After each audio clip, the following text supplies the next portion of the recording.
నగరంలోని తాగునీటి ట్యాంక్లో వీళ్లు భారీ మొత్తంలో గడ్డకట్టే పదార్థం పోశారు. ఎందుకంటే ఒక న్యూక్లియర్ మిస్సైల్ అత్యంత వేగంతో వారివైపు దూసుకొస్తోంది. నీటిని త్వరగా గట్టిగా మార్చి మిస్సైల్ పేలకుండా ఆపగలమని వారు ఆశించారు. లేకపోతే మొత్తం నగరం నాశనం అవుతుంది. అయితే 10 నిమిషాలు గడిచినా నీరు గడ్డకట్టలేదు. మిస్సైల్ మాత్రం మరింత దగ్గరపడుతోంది. జిమ్మీ నీటిని కలపడానికి ఒక గొడ్డలితో ప్రయత్నించాడు. అలా చేస్తే గట్టకట్టడం వేగంగా జరుగుతుందని భావించాడు. కానీ గొడ్డలి చాలా చిన్నది, అది నీటి ఉపరితలాన్ని కూడా తాకలేకపోయింది. ఇంకే పనిముట్లు తీసుకురావడానికి సమయం లేదు. అందువల్ల జిమ్మీ ఒక సాహసం చేశాడు.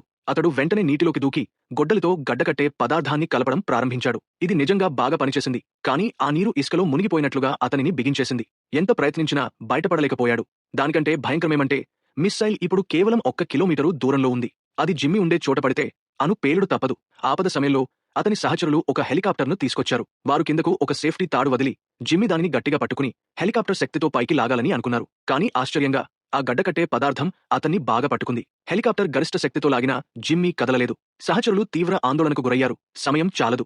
కానీ జిమ్మీ మాత్రం చాలా ప్రశాంతంగా ఉన్నాడు. అతను మళ్లీ తాడు పట్టుకుని వెంటనే నీటి అడుగు భాగంలోకి మునిగిపోయాడు. అతని శరీరం మొత్తం నీటి క్రిందగా ఉండగానే తాడు బిగించి పైకి లాగమని సంకేతం ఇచ్చాడు.